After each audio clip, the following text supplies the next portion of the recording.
Hai, selamat datang di channel Alur Cerita Film Cinema Recap. Di episode kali ini, Mimin akan membawakan film live action yang diangkat dari anime yang berjudul Tokyo Ghoul S yang rilis pada tahun 2019 lalu. Film ini disutradarai oleh Takuya Kawasaki, dibintangi oleh Masataka Kubota, Shota Matsuda, dan Maika Yamamoto. Tak usah berlama-lama lagi, langsung saja kita masuk ke dalam alur cerita film Tokyo Ghoul S.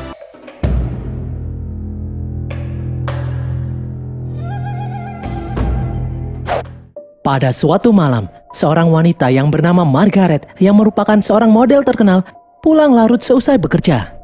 Baru saja masuk ke dalam rumah, dia dikejutkan oleh kemunculan sosok pria bertopeng yang dengan anehnya mengeluarkan tentakel tajam dari dalam tubuhnya. Pria ini mengaku bernama Gourmet. Dia adalah seorang ghoul yang gemar memakan daging manusia. Namun Gourmet tidak mengincar daging Margaret. Dia hanya mengincar kedua bola mata Margaret yang begitu indah. Gourmet langsung mencongkel kedua mata Margaret dan memakannya. Gourmet kemudian melempar tubuh Margaret dari atas gedung yang tinggi. Di tempat lain, seorang pria yang bernama Ken Kaneki dulunya adalah seorang manusia. Dia mengalami kecelakaan dan mendapatkan transplantasi organ dari seorang ghoul yang bernama Rize yang sudah meninggal. Hal itu membuat Kaneki menjadi setengah ghoul dan setengah manusia.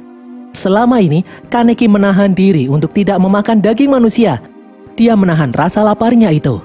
Kaneki harus menutupi satu matanya karena dari mata kirinya itu akan terlihat jelas kalau dia adalah seorang ghoul. Kaneki berusaha menyembunyikan identitasnya sebagai ghoul. Kaneki bekerja paruh waktu di sebuah kafe yang bernama Anteku bersama seorang wanita yang bernama Toka yang ternyata juga seorang ghoul. Sebagai ghoul baru kemarin sore, Kaneki tidak mempunyai cukup kemampuan bela diri. Karena itulah, setiap selesai bekerja, Toka akan mengajari Kaneki ilmu bela diri. Kaneki ingin menjadi kuat agar dia bisa melindungi orang yang dia sayangi. Kemampuan Kaneki masih sangat jauh jika dibandingkan dengan Toka. Toka sudah mempunyai kagune, atau senjata yang keluar dari tubuhnya yang berbentuk seperti sayap tajam yang terbuat dari kaca. Toka melihat luka di tubuh Kaneki bisa sembuh dengan cepat. Kaneki memiliki kekuatan yang tidak dimiliki ghoul lain. Toka lalu menyuruh Kaneki untuk mengeluarkan kagune miliknya. Namun Kaneki masih merasa takut. Kaneki masih belum bisa menerima kalau sekarang dia adalah seorang ghoul. Toka lalu menyuruh Kaneki untuk menjauhi teman manusianya. Karena jika teman Kaneki tahu kalau dia adalah ghoul, Toka terpaksa akan membunuh teman Kaneki itu. Karena identitas mereka sebagai ghoul tidak boleh diketahui oleh siapapun. Toka sendiri juga sebenarnya adalah murid SMA. Seperti halnya gadis remaja lainnya, dia mempunyai teman bernama Yoriko. Di sekolah, Yoriko merasa aneh karena Toka tidak pernah makan siang bersama. Toka sendiri selalu menolak jika ditawari makanan. Di sebuah bar yang bernama Helter Skelter, ada dua ghoul yang bernama Uta dan Itori. Uta berprofesi membuat topeng bagi ghoul untuk menutupi identitas mereka. Uta mengenal Kaneki karena dia pernah membuatkan penutup mata untuk Kaneki.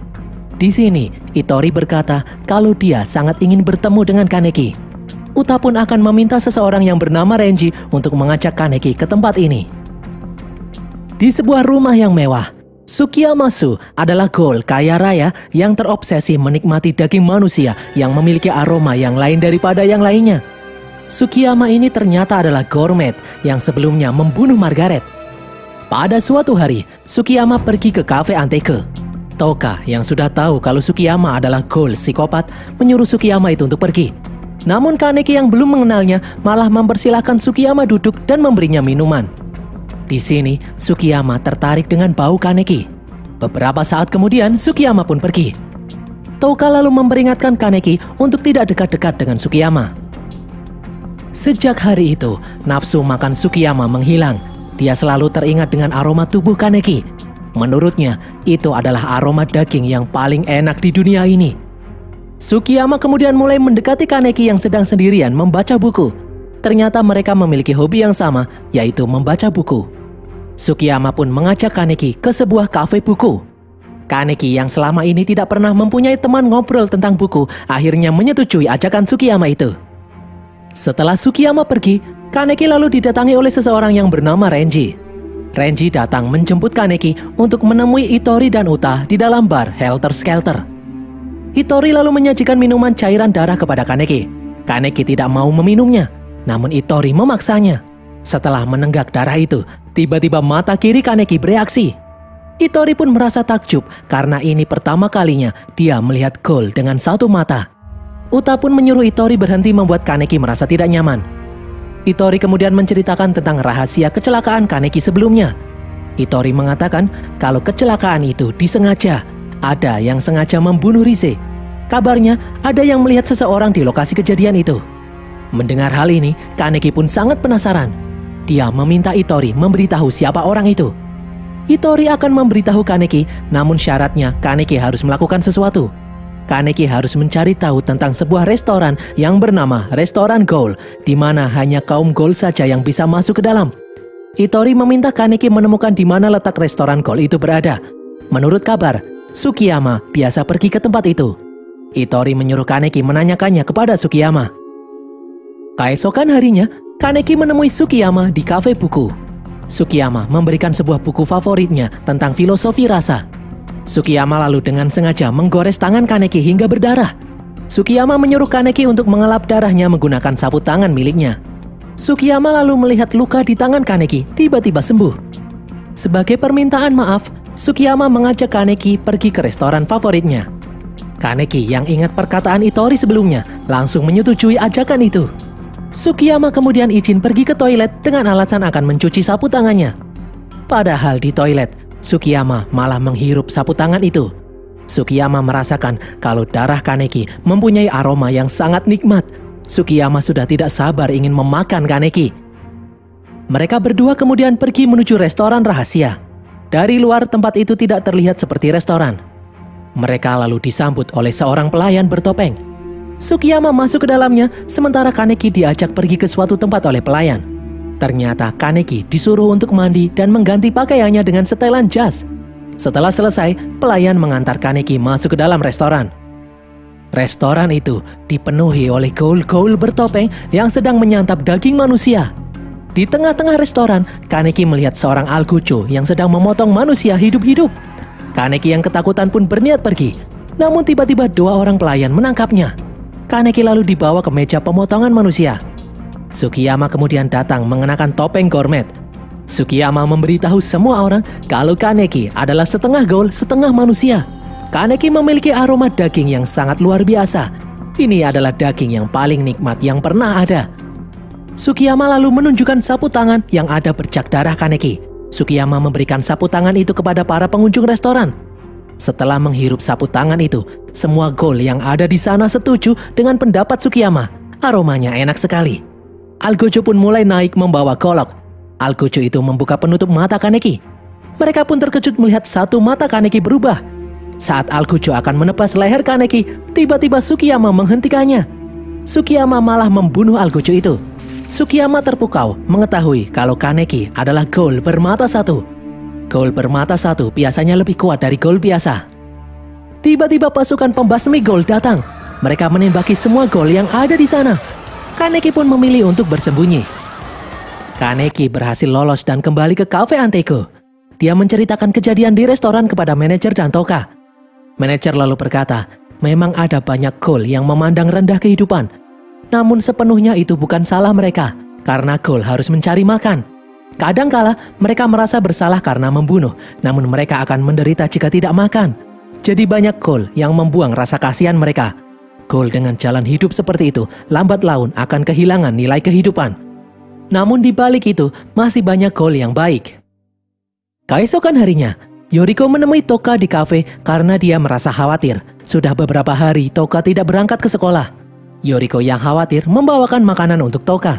Namun Toka malah membuang makanan itu. Yoriko yang sedih pun langsung pergi. Di tempat lain, Kaneki melihat seniornya yang bernama Nishiki dikeroyok oleh 3 orang. Nishiki adalah ghoul yang pernah hampir membunuh Kaneki. Kaneki ingin mengabaikannya, namun dia merasa kasihan. Kaneki kemudian menolong Nishiki melawan 3 orang itu. Setelah mengalahkan 3 orang itu, Kaneki lalu membawa Nishiki ke apartemennya. Mereka lalu disambut oleh seorang perempuan yang bernama Kimi. Kimi adalah pacar Nishiki. Kimi sudah tahu kalau Nishiki adalah seorang ghoul. Walaupun Kimi sendiri adalah manusia, Kimi tidak pergi meninggalkan Nishiki. Dia tetap setia di sisi Nishiki. Kaneki lalu teringat kalau ghoul bisa menyembuhkan diri jika memakan daging manusia. Kaneki pun berpamitan pergi mengambil daging manusia untuk dimakan Nishiki. Kaneki kemudian kembali ke kafe. Saat Kaneki sedang mengambil daging manusia, Toka kemudian datang. Toka mengira Kaneki akhirnya mau makan daging manusia. Namun Kaneki berkata kalau daging itu untuk diberikan kepada Nishiki. Tiba-tiba mereka mendengar bel kafe berbunyi. Saat diperiksa, Toka menemukan selembar surat. Surat itu berasal dari Sukiyama yang berisi kalau dia telah menculik Kimi. Sukiyama menyuruh Kaneki datang menemuinya. Jika tidak, Sukiyama akan memakan Kimi. Kaneki pun berniat pergi untuk menyelamatkan Kimi. Namun Toka melarangnya. Toka berkata kalau urusan manusia bukan urusan mereka. Nishiki yang sempoyongan kemudian datang ke kafe. Dia memberitahu kalau Kimi pergi dari rumah dan belum kembali. Kaneki lalu memperlihatkan surat dari Sukiyama. Nishiki yang marah berniat pergi menemui Sukiyama. Meskipun keadaannya masih lemah, namun Nishiki tidak bisa tinggal diam saat mengetahui Kimi terancam bahaya. Kaneki dan Nishiki pun bergegas pergi. Singkat cerita, mereka berdua tiba di tempat Sukiyama. Sukiyama menyuruh Kaneki memakan Kimi, dan setelah itu baru Sukiyama akan memakan Kaneki. Kaneki pun menolak dengan tegas. Sukiyama lalu maju memegang kepala Kaneki. Saat Nishiki mencoba menyerang, Sukiyama melemparnya hingga membentur tiang. Kaneki mencoba untuk melawan, namun Sukiyama jauh lebih kuat. Sukiyama sengaja menyiksa Kaneki sebelum memakannya. Tiba-tiba Ghoul dengan topeng kelinci menyerang Sukiyama. Itu adalah Toka. Serangan Toka membuat Sukiyama kewalahan. Kaneki pun ikut membantu bertarung. Namun Sukiyama yang terlalu kuat membalikan keadaan. Dia menendang Toka. Sukiyama lalu mematahkan tangan dan kaki Kaneki. Sukiyama lalu menusuk perut Kaneki dengan tangannya. Sukiyama menjilat darah Kaneki yang ada di tangannya itu. Nafsu makan Sukiyama pun semakin bertambah. Dia sangat ingin memakan Kaneki. Sukiyama lalu membawa Kaneki ke meja hidangan. Toka berusaha mencegah, namun Sukiyama mengeluarkan kagune miliknya dan langsung menusuk perut Toka. Sukiyama lalu membawa Kaneki ke hadapan Kimi. Sukiyama ingin memakan Kaneki dan Kimi sekaligus. Dari belakang, Nishiki mendorong Sukiyama. Nishiki berusaha membangunkan Kimi, namun gagal. Sukiyama malah justru mencekik dan melempar Nishiki. Di saat Sukiyama sibuk membereskan meja makannya, Kaneki merangkak menghampiri Toka yang sekarat. Kaneki menyuruh Toka memakan dagingnya agar Toka bisa kembali pulih. Di depan, Nishiki kembali menghampiri Kimi. Namun Sukiyama yang marah akhirnya menusuk Nishiki berkali-kali. Kaneki lalu berteriak menyuruh Sukiyama berhenti. Sukiyama melihat Toka memakan daging di pundak Kaneki. Sukiyama pun semakin emosi. Setelah kekuatan Toka kembali pulih, Toka maju menyerang Sukiyama dengan mengeluarkan kagune miliknya. Kedua Ghoul itu bertarung menggunakan kagune masing-masing.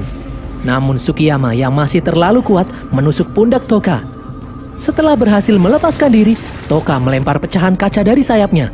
Hal ini membuat Sukiyama terluka parah. Sukiyama pun berjalan mendekati Kimi untuk memakannya agar tenaganya kembali pulih. Namun tiba-tiba sebuah tentakel menusuknya dari belakang. Tentakel itu adalah kagune milik Kaneki yang akhirnya keluar. Sukiyama lalu menahan tentakel Kaneki dengan tombaknya. Toka kemudian terbang di atas tentakel Kaneki dan kemudian memotong tombak Sukiyama. Sukiyama pun akhirnya berhasil dikalahkan. Toka kemudian berniat membunuh Kimi karena dia tahu identitas mereka. Namun Nishiki dan Kaneki melarangnya. Toka berkata kalau Kimi harus dibunuh. Tidak boleh ada lagi orang yang tahu tentang identitas mereka. Toka pun melemparkan pecahan kaca dari sayapnya. Namun Nishiki bangkit melindungi Kimi. Kimi yang sudah sadar kemudian terpesona melihat sayap milik Toka. Toka yang masih memiliki rasa kasihan kemudian memutuskan untuk pergi. Singkat cerita, Nishiki akhirnya bekerja di kafe bersama Kaneki. Sedangkan Toka akhirnya memutuskan untuk kembali berteman dengan Yoriko. Untuk pertama kalinya, Toka mau makan bersama Yoriko. Sementara itu, di dalam bar, Itori, Uta, dan Sota ternyata adalah dalang atas pertarungan Kaneki melawan Sukiyama. Dari awal, Itori memang sengaja menggiring Sukiyama untuk bertemu dengan Kaneki. Mereka tidak mengira kalau Kaneki yang akan memenangkan pertarungan itu. Sota kemudian berkata kalau dia sendiri yang akan melatih Kaneki untuk menjadi lebih kuat lagi. Dan berakhirlah alur cerita film Tokyo Ghoul Ace ini guys. Semoga kalian terhibur. Pesan yang kita dapatkan dari film ini adalah hati-hati jika ada yang tiba-tiba mentraktir kamu makan di restoran. Karena berikutnya bisa jadi kamu yang dimakan. Tulis kritik dan saran kalian di kolom komentar. Jangan lupa subscribe dan follow semua media sosial kami. Sampai jumpa di video kami berikutnya. Bye!